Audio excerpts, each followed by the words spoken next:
Hi friends, welcome to Sriyarsha cooking channel. నేను మీ సరిత. ఇవాళ మన రెసిపీ వచ్చి సంక్రాంతి స్పెషల్గా బియ్యం పిండితో చెకోడీలు. బియ్యం పిండితో చెకోడీలు ఎప్పుడు చేసినా స్వీట్ షాప్ స్టైల్లో అంతే క్రంచీగా, అంతే టేస్టీగా రావాలంటే వాళ్ళ సీక్రెట్ టిప్తో ఈ వీడియోను షేర్ చేస్తున్నాను. మరి ఆలస్యం చేయకుండా బియ్యం పిండితో కరకరలాడే చెకోడీలు ఎలా చేయాలో చూసేద్దాం. చెకోడీల కోసం ముందుగా స్టవ్ ఆన్ చేసి ఒక గిన్నె పెట్టేసుకొని దీంట్లోకి 1 కప్పు వరకు వాటర్ను పోసుకోండి. ఇప్పుడు దీంట్లోకి 1 టీ స్పూన్ వరకు కారం పొడి, 1/2 టీ స్పూన్ వరకు సాల్ట్, 1/4 టీ స్పూన్ వరకు వాము, 1 టీ స్పూన్ వరకు నువ్వు పప్పు అంటే నువ్వులను వేసుకోండి. ఎక్స్ట్రా క్రంచిగా రావడం కోసం 1 టీ స్పూన్ వరకు బటర్ను వేసుకోండి. వీటన్నిటిని ఒకసారి కలిపేసిన తర్వాత మీడియం ఫ్లేమ్లో ఇలా మరిగించుకోవాలి. వాటర్ మరిగేటప్పుడు మంటను సిమ్లో పెట్టుకొని 1/4 కప్పు వరకు బియ్యం పిండి తీసుకుంటే 1/4 కప్పు వరకు మైదా పిండిని యాడ్ చేయాలి. ఇది స్వీట్ షాప్ వాళ్ళ సీక్రెట్ ఇంగ్రీడియంట్. ఇలా వాళ్ళు కొంచెం మైదా పిండి యాడ్ చేసి చేయడం వల్లనే అంత టేస్టీగా, అంత క్రంచీగా వస్తాయి చెకోడీలు. కాబట్టి మీరు 1 కప్పు కన్నా కొంచెం తక్కువగా బియ్యం పిండి తీసుకొని మిగతా 1/4 కప్పు మైదా పిండిని యాడ్ చేసుకోవాలి. 1 కప్పు నీళ్లకు 1 కప్పు పిండి కొలత కరెక్ట్గా ఉండాలి.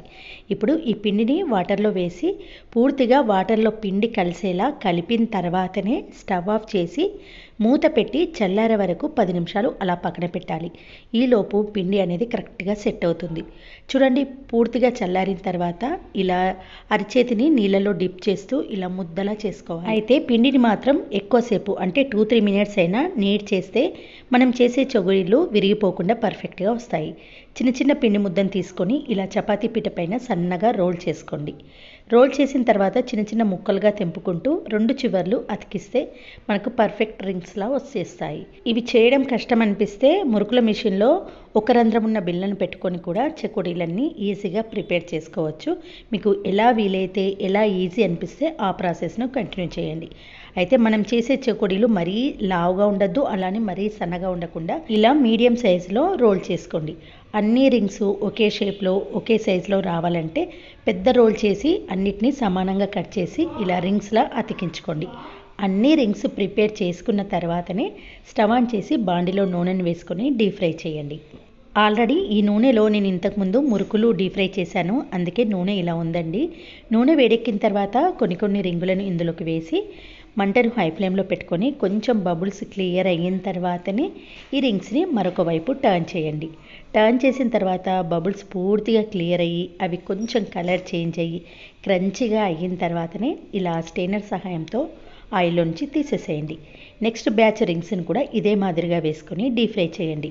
డీప్ ఫ్రై చేసేటప్పుడు మాత్రం మంటను మీడియం ఫ్లేమ్లో పెట్టుకొని డీప్ ఫ్రై చేస్తేనే ఇలా క్రంచీగా, క్రిస్పీగా, పర్ఫెక్ట్గా వస్తాయి.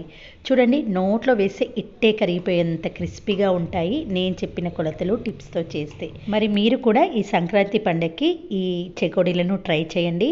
పైన క్రిస్పీగా, లోపల గుల్లగా చాలా బాగుంటాయి. అస్సలు నూనె పట్టకుండా ఇలా పర్ఫెక్ట్గా వస్తాయి. మీరు కూడా ఓసారి ట్రై చేసి ఎలా వచ్చాయో మీ ఫీడ్బ్యాక్ను కమెంట్ సెక్షన్లో పోస్ట్ చేయండి. మరి ఈ చెకోడీలు నచ్చితే ఒక లైక్ చేసి మీ ఫ్రెండ్స్తో, రిలేటివ్స్తో షేర్ చేయండి.